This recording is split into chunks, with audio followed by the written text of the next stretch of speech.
Javier, cada vez que hablamos de Odebrecht, a cada momento nos llegan noticias que vienen de países similares al nuestro. Bueno, parece que ya no tan similares. Países latinoamericanos. Similares en otras condiciones, quizás socioeconómicas. Bueno, ayer la justicia peruana, el procurador general de Perú, el procurador especial, porque pusieron un procurador especial para investigar a Odebrecht, anunció que Perú reclamará a Odebrecht $1.000 millones en reparación civil por los daños y perjuicios causados por esa empresa brasileña al Estado peruano. Fíjense qué diferente. Aquí le firmó el Procurador General de la República un acuerdo comprometiéndose el Estado Dominicano a no demandar a Odebrecht, y ahora Odebrecht nos demanda a nosotros por más dinero. Entonces, el Procurador Especial para el caso Odebrecht, Jorge Ramírez, dijo que Odebrecht tiene que indemnizar al Perú porque, oigan esto, Odebrecht dijo que iba a pagar el doble de lo que confiesa que pagó, que allá fueron, es un país mucho más grande que este, ¿verdad? Pero allá fueron $33 millones que confesó la Odebrecht en sobornos, 33. Aquí confesó 92, ¿verdad? Así es. Es decir, 3 veces más. Muy bien.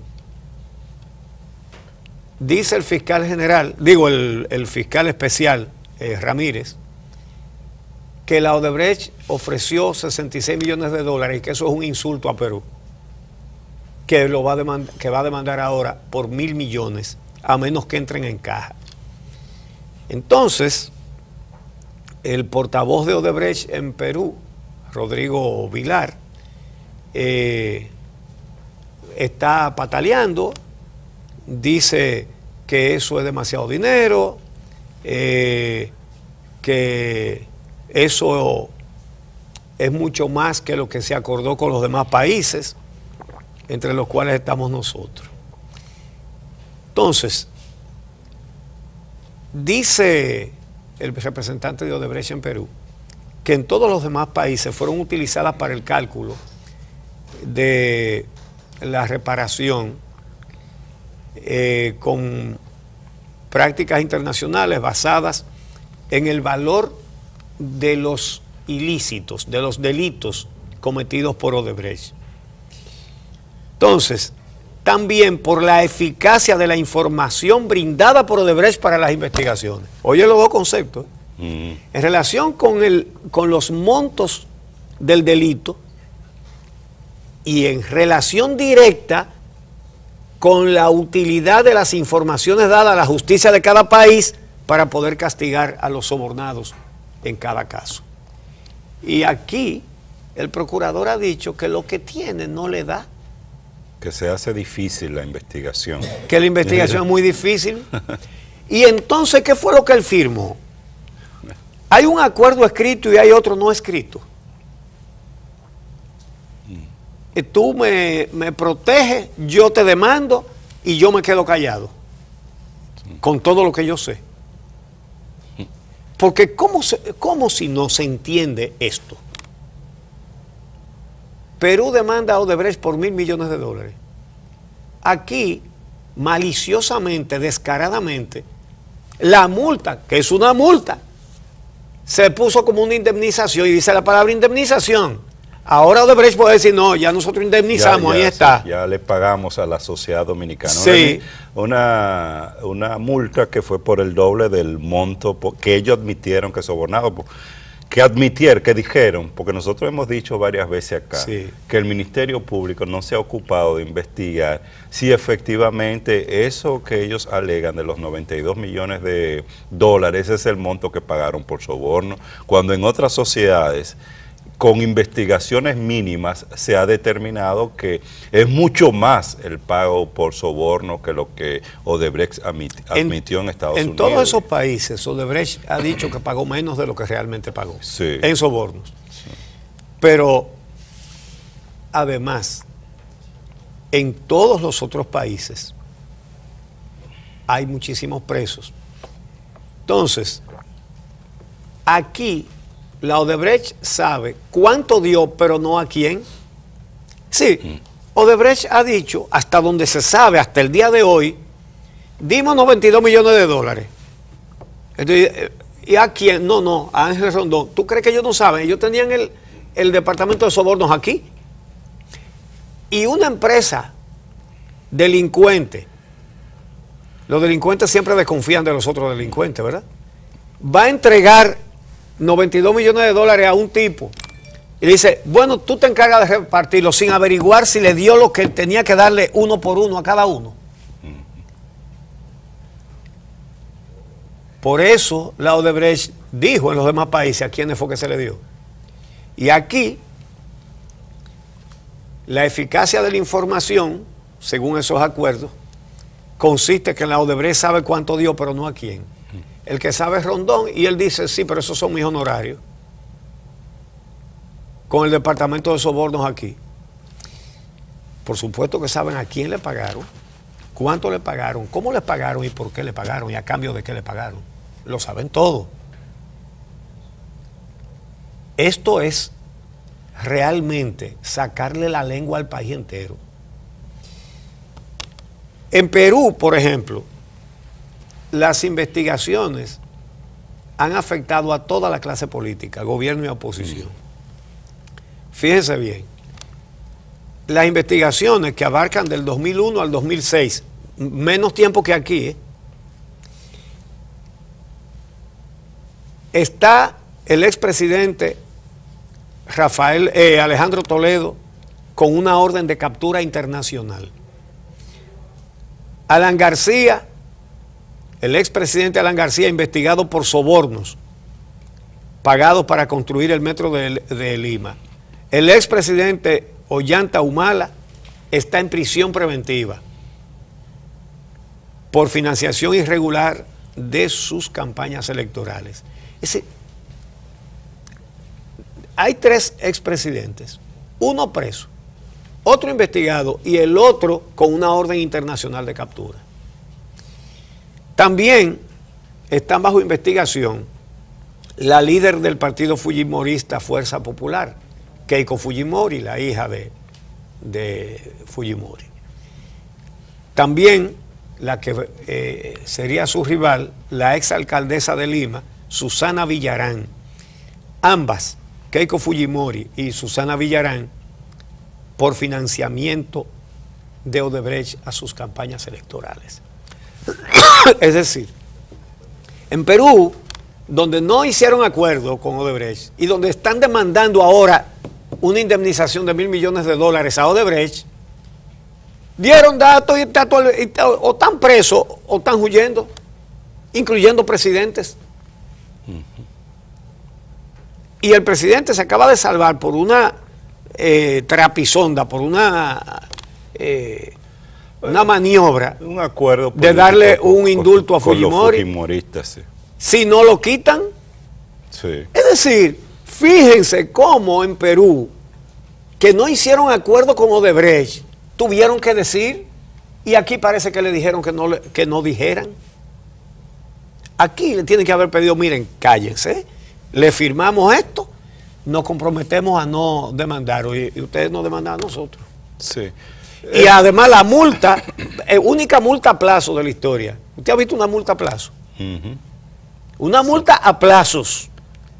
Pero ellos demandan que el Estado Dominicano le entregue 708 millones de dólares más. Sí. Oye, se le cobró como multa a Odebrecht 184 millones de dólares. No se le cobró, no. Se acordó con ellos que iban a pagarlo. Pero es a plazos. Sí, 8 años. Y que se le va a cobrar en ese periodo de 8 años. Y como tú decías, Odebrecht nos está demandando en el arbitraje internacional, solo con relación al caso de Punta Catalina, por pagos adicionales por 708 millones de dólares. Es decir, que la obra de Punta Catalina, la planta eléctrica de Punta Catalina, que aquí se había estado discutiendo desde hace mucho tiempo, lo costoso de esta planta, a pesar de los argumentos de algunos, en el sentido de que va a salir una planta dentro de las más baratas que se han hecho a nivel de la región, pero estamos hablando de más de 2.000 millones de dólares, que era lo que se estimaba, con este recurso adicional, porque hay muy pocas probabilidades de que en el arbitraje internacional la República Dominicana al final no termine pagando esos 708 millones de dólares, porque habría que ver si existe la disposición y la voluntad real de las autoridades de defender al Estado dominicano. Es decir, en definitiva, tendríamos una planta de Punta Catalina que estaría saliendo alrededor de 2.700, 2.800 millones de dólares. Y eso habría que adicionarle otros pagos, porque recordemos que lo que se ha venido pagando hasta ahora de Punta Catalina en una proporción muy alta ha sido fruto del financiamiento, fruto de la colocación de bonos, y hay que añadirle entonces a los costos de esta obra los intereses que el Estado va a estar pagando por Punta Catalina, que en definitiva es una obra sumamente costosa la que le va a estar saliendo al país. Pero bueno, no se quiere investigar a profundidad. Ayer mismo el Movimiento Cívico Participación Ciudadana presentó un comunicado. Bueno, nosotros lo presentábamos ahora en el noticiero, y en este comunicado Participación Ciudadana llama la atención, alerta sobre esta decisión del Ministerio Público. Reconoce que, bueno, quizás es razonable que en una investigación compleja de esta naturaleza se pida una extensión de plazo, y lo pudiera haber hecho otro Ministerio Público en otro país, pero preocupa el hecho de que hasta ahora no se estén dando evidencia de que la investigación se está conduciendo en la dirección correcta, porque hay hasta el momento 14 encartados.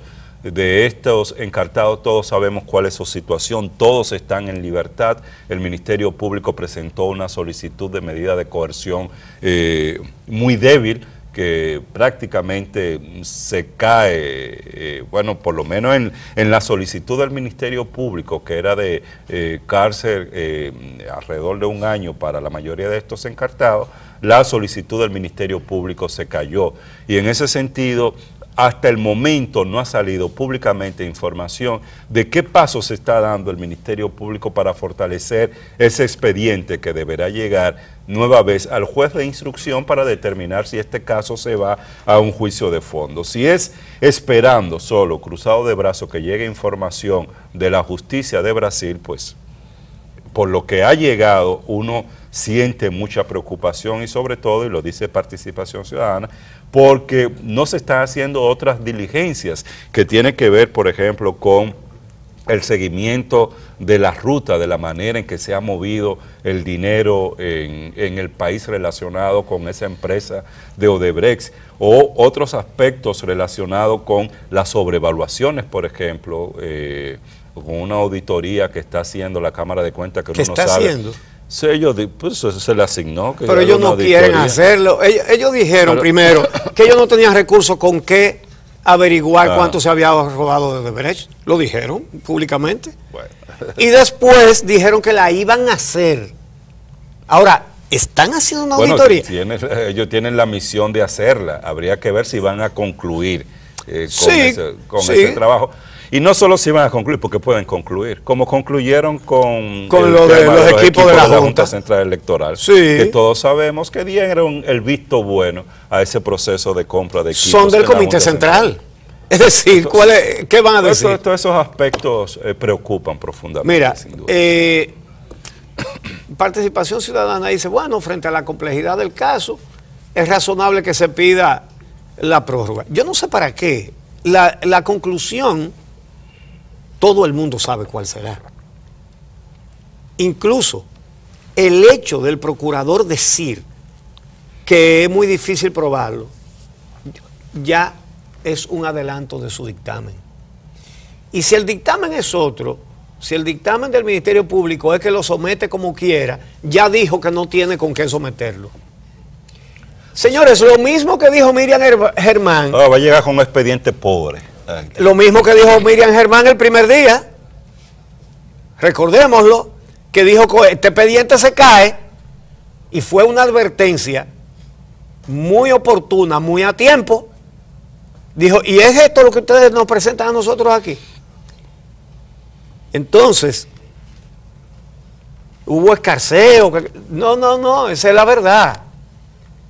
¿Y por qué el expediente es flojo? Porque lo quisieron hacer flojo, porque no lo quieren hacer que se llegue a la verdad, porque si se llega a la verdad, no son esos los únicos que tendrían que ser enjuiciados y condenados.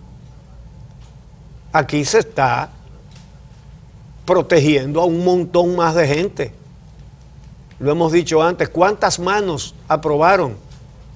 La Odebrecht pagó para que aprobaran. ¿Cuántas manos aprobaron? No pueden hacerlo, no quieren hacerlo. Porque va a quedar más claro lo que ya de todas maneras está claro. Entonces, Participación dice, con mucha razón, que ese reconocimiento que hace el procurador de que es muy difícil investigar eso, dice que desacredita el caso más importante en la justicia dominicana. Desacredita el trabajo de los fiscales y fomenta las posiciones de aquellos que piensan que todo esto son errores intencionales para facilitar la impunidad. Entonces, dice Participación que aparte de esperar que le informen del extranjero, la Procuraduría debe hacer sus propias diligencias aquí, las cuales no hizo. O por lo menos no ha dicho nada, porque no se conoce absolutamente nada de lo que el Ministerio Público está haciendo en materia de investigación. No ha hecho ni más allá de esperar lo que llegue información de pero Brasil. Por lo menos sabemos que mientras el caso estalló el 12 de diciembre del 16, a fines de enero no habían hecho el primer allanamiento. Si le dieron toda la ventaja y todo el tiempo a la Odebrecht para que desapareciera sus archivos. Y eso es casualidad.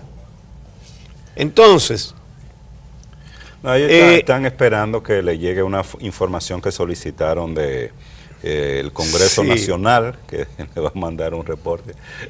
Y bueno, de otras instituciones, sin duda el hecho de que hayan pedido información de la Dirección General de Impuestos Internos, habría que ver si por ahí puede aparecer algún tipo de información. Pero ¿y cuál va a aparecer si no la quieren buscar? Mira, dice Participación Ciudadana también que es preocupante que los documentos que ha recibido la Procuraduría de la Justicia brasileña no dan la lista de los sobornados que tantas veces se prometió y que fue lo que justificó el acuerdo mediante el cual el gobierno dominicano se comprometió a no someter a la Odebrecht. Y recuerda Participación lo siguiente: esta justificó el acuerdo alegando que el mismo, y cita entre comillas, ayudaría a obtener las pruebas que permitirían identificar e incriminar a los funcionarios sobornados, y que en caso contrario la empresa brasileña habría incumplido el acuerdo y el mismo sería terminado. Y con mucho tino señala que a esta fecha todavía no se conocen las pruebas que identifiquen a los sobornados, y a pesar de la promesa todavía no hay un claro entendimiento sobre lo prometido y lo no cumplido por la Odebrecht. Y entonces dice que es penosa la escasa vocación para desentrañar este escándalo, ya que la propia Procuraduría General de la República ni siquiera se ha referido a la instancia que presentó el Centro Juan 23 Fundación Masada, Santiago Somos Todos y Participación Ciudadana, para que se investigue el destino de los 4.396.000 dólares transferidos de empresas de Odebrecht en Perú a la empresa Cine y Art 2013, constituida en Santo Domingo por dos hijos de Joao Santana y Mónica Moura, los asesores políticos del presidente Danilo Medina, con despacho en el Palacio. Entonces, eso es lo que pasa. Entonces dice la descomposición que todo esto representa, toda esta forma completamente opaca en que se ha tratado el tema Odebrecht, lo que ha hecho la Procuraduría, lo que ha hecho y lo que no ha hecho. Entonces, es sencillamente una expresión de la impunidad. Las vinculaciones, las complicidades alcanzan muy alto. Y ni ese procurador del Comité Central va a investigar, ni nadie va a investigar. Ni la Cámara de Cuentas del Comité Central va a investigar sobre evaluaciones, ni nadie las va a investigar. Aquí se va a permitir que la Odebrecht no solamente nos haya robado todo lo que nos robó, sino que nos siga robando más a cambio de su silencio. Esa es la realidad de lo que está pasando aquí. Mira cómo lo sintetiza Cristian Hernández, la decisión del Ministerio Público o la actuación del Ministerio Público. Pruebas aquí. Y el Ministerio Público pidiendo esa prórroga de 4 meses con esa actitud. ¿Tú sabes qué es lo grave del caso, Uchi? Que si bien es cierto, Odebrecht es el caso más emblemático de corrupción acá en el país, hay muchísimos otros casos de corrupción que han estallado durante los últimos meses en la República Dominicana, pero uno se pregunta si no se es capaz de investigar a profundidad el caso de Odebrecht y de sancionar a aquellos políticos que han estado vinculados a este caso que ha afectado a varios países de la región. ¿Qué va a pasar entonces con todos los otros casos de corrupción donde tú no tienes a la comunidad internacional pendiente? Porque con el caso de Odebrecht, como ha habido una corrupción y un fraude que ha afectado intereses económicos, no solo aquí en la República Dominicana, Estados Unidos, el caso de Brasil, por ejemplo. Bueno, Estados Unidos está muy pendiente de lo que pase en República Dominicana, Perú, en Colombia, en Panamá, con relación al caso de Odebrecht. Pero hay muchos otros casos en la República Dominicana, casos que han salido fruto de investigaciones que han hecho medios de comunicación, o casos que han sido producto de violencia, de muerte, y que ha hecho posible que estos casos de corrupción salgan a la luz pública. Y tenemos, por ejemplo, el caso de la ONSA, el caso de OISOE, la venta de terreno por parte del CEA, lo que denunció un medio de comunicación con relación a la OPRED y su anterior director. Es decir, múltiples casos de corrupción que están ahí y no se terminan de investigar con la diligencia que se necesita que estos casos sean investigados. Y todo esto lo que hace entonces que más bien se consolide un sistema de impunidad en la República Dominicana que nosotros y distintos sectores han estado denunciando desde hace tiempo, y no solo denunciando, toda esta situación de impunidad y la falta de acción por parte de la justicia frente a los casos de corrupción ha generado el movimiento social, el movimiento ciudadano más importante que ha tenido en nuestro país en toda su historia, como es el caso del Movimiento Verde, que ha estado haciendo demanda para que la justicia cambie, para que la justicia funcione, y que en los casos específicos, porque sería una cuestión de doble vía o de doble carril, como lo querramos llamar, en el sentido de que hay que apuntar a esas profundas reformas institucionales que permitan un sistema judicial independiente que no propicie la impunidad en nuestro país, pero al mismo tiempo eso tiene que hacerse mandando la señal clara de que todos aquellos que están involucrados en los distintos casos de corrupción serán investigados, sometidos a la justicia, encarcelados si son responsables. De esos casos a los que hacía referencia.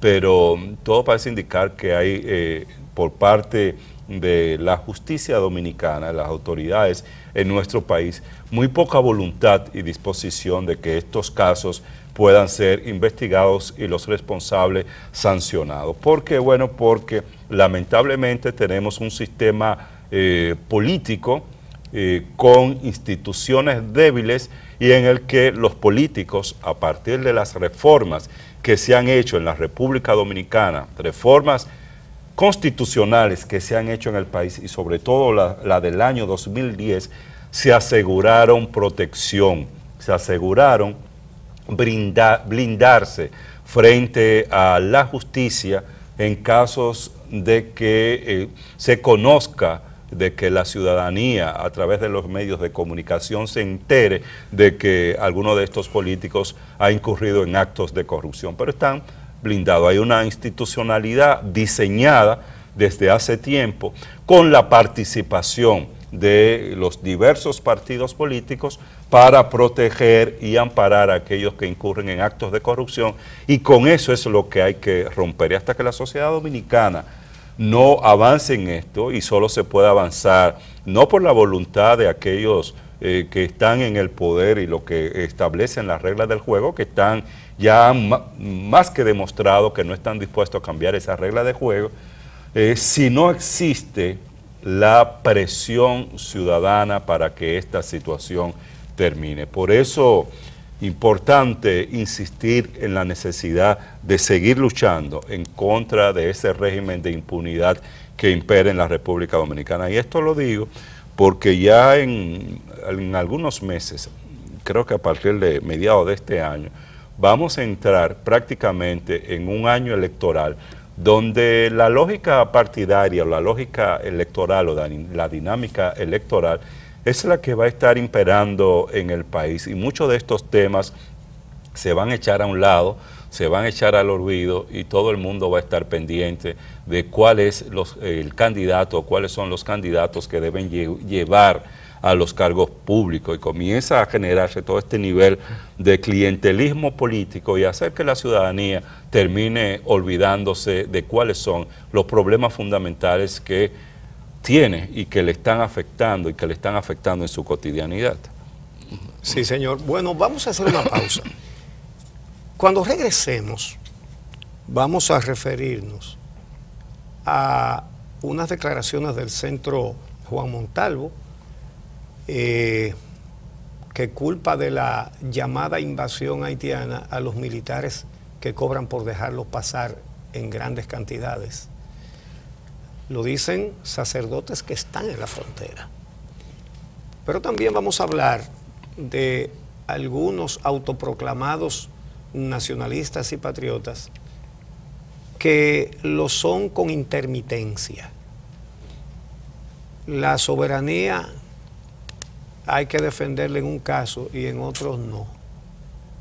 Y vamos a ofrecer datos. Y Uchi, hay la UAS, sí, sí, que debió haber comenzado docencia hoy, pero FAPRO-UAS dice que no. No, que se paralice porque ellos no... Ahí están los hijos de los pobres tratando de hacer una carrera profesional, y esos son los perjudicados. Vamos a hacer la pausa y regresamos con estos temas.